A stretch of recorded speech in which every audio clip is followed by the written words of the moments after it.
کہتے ہیں آسمان کے اس کنارے جہاں روشنی کا دریا بہتا ہے وہاں ایک جادوئی سلطنت تھی، آئینہ قصر۔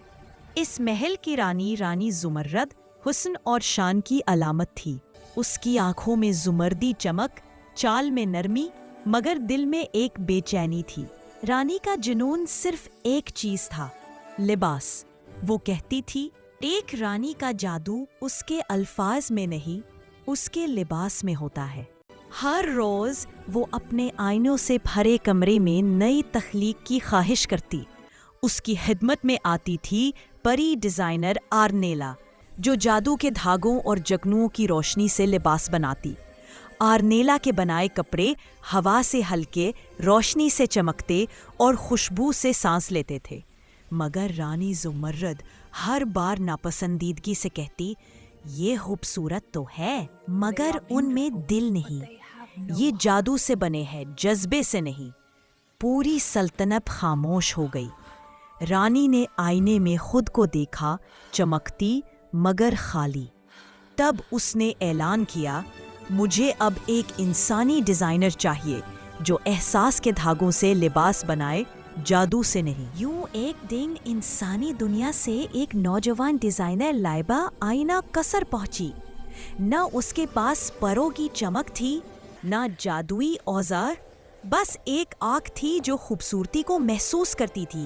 حکم دیا، میرے لیے 6 لباس بنا، ہر لباس ایک کہانی سنائے۔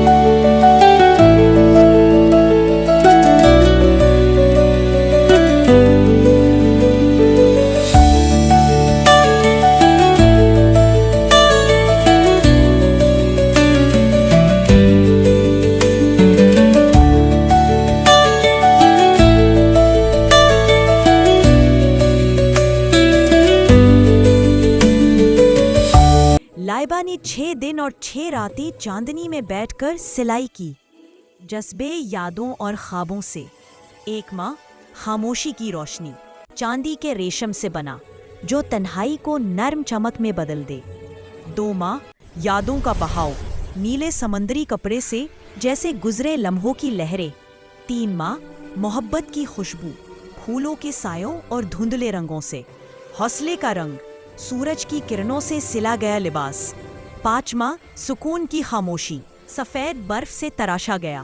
6 ماہ خوابوں کی روشنی، آسمان کے ستاروں اور رات کے اندھیرے کا ملاپ۔ جب رانی زمرد نے یہ لباس پہنے تو اس کی آنکھوں میں پہلی بار دل کی چمک اتری۔ وہ بولی، جادوئی لباس خوبصورت ہوتے ہیں مگر انسان کے ہاتھ کا بنا لباس دل کو چھو لیتا ہے۔